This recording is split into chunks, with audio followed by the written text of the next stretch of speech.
everybody, and welcome to your new moon video for the new moon of the 26th of April, 2017. The moon will be new in Bharani Nakshatra, and if you'd like to know the time of the new moon, well, guess what? You can't, because I'm not going to tell you. I'm only kidding. It's going to be at about 1:16 p.m. UK time. If you want to know what time that is in your particular time zone, that information can readily be found online.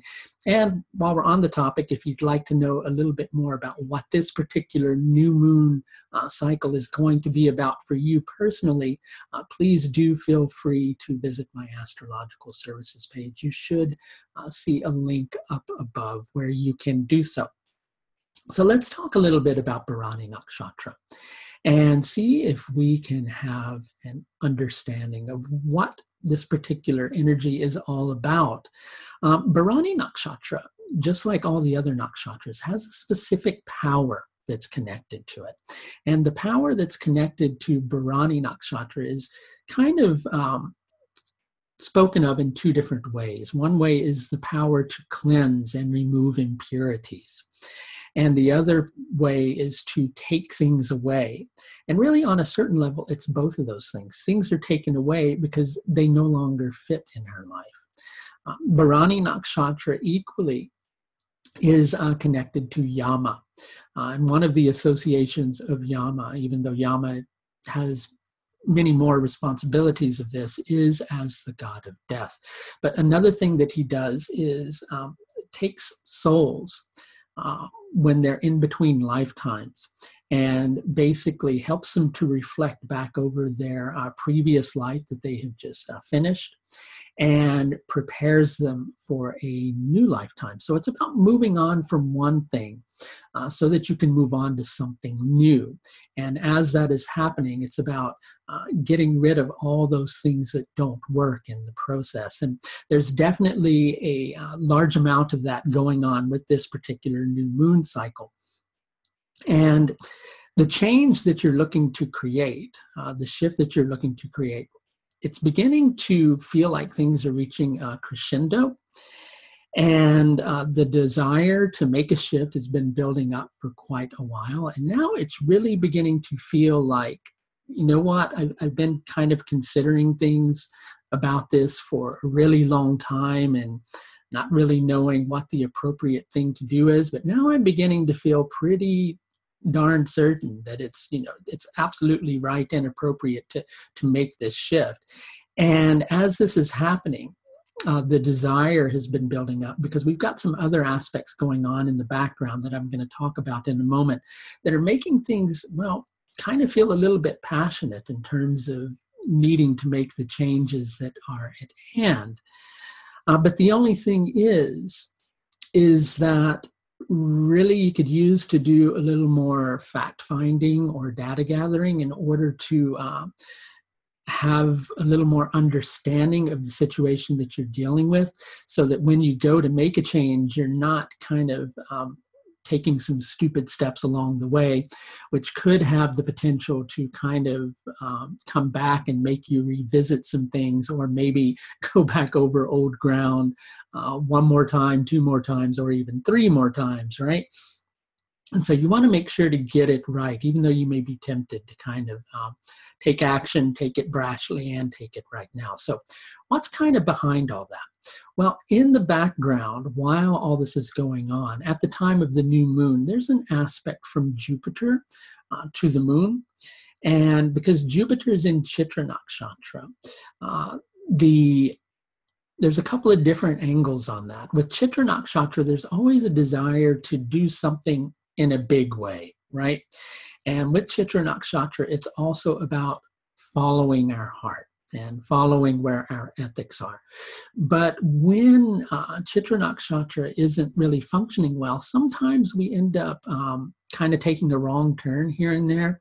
And if you're one of those people who doesn't like to make mistakes, that can be difficult. If you're one of those people who can handle mistakes creatively and go, well, at least I can learn a little bit more about myself in the process, then it kind of ends up working out okay. But Mars, which is the planet that is connected with Chitra Nakshatra, is not in the best position at the moment, and it's kind of making it so that the propensity for making mistakes is getting higher, so to speak. To add into that, Mars itself is in Rohini Nakshatra, and Rohini Nakshatra is connected with growing things, right? Or another good way to look at Rohini Nakshatra is about being productive in association with something. So Mars is pretty much ready to take action, for lack of a better way to put it. But at the same time that that's happening, Mars is also forming an aspect to Saturn in the sky.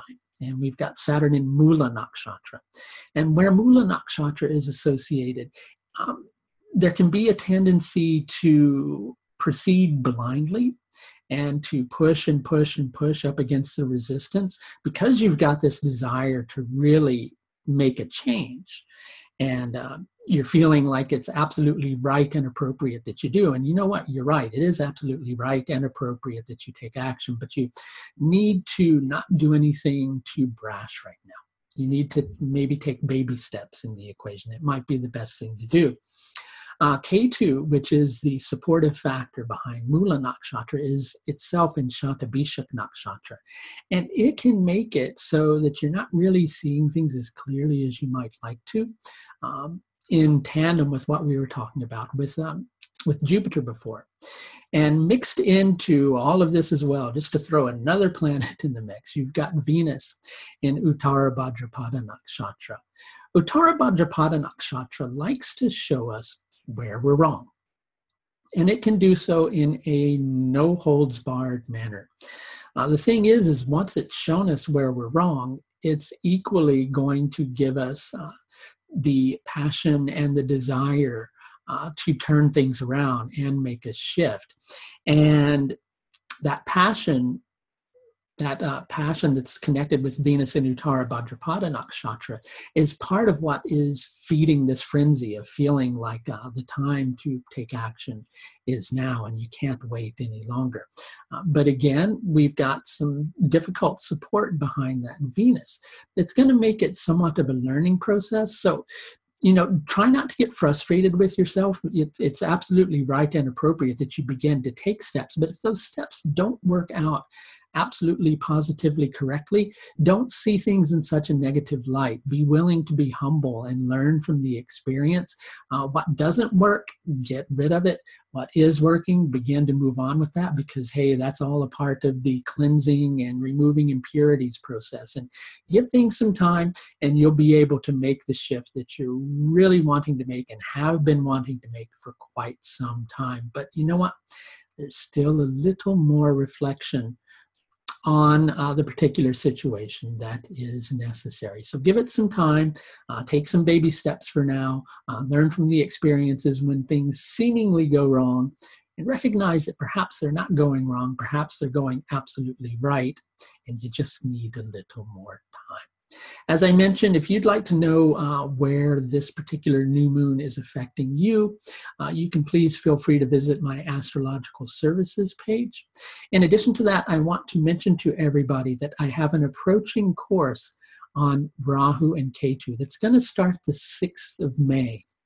If you're interested in that course, you should also see a link above right about now, and that should take you to the course page. You can register for the course by paying either by trimester or by paying for the course in full. And this is going to be a rather extensive course that starts in May and is going to run through until March of next year with a break over the holiday season in November and December. That's going to do it for a look at the new moon in Bharani Nakshatra on the 26th of April, 2017. Until next time, please do take the very best care of yourself. Bye now.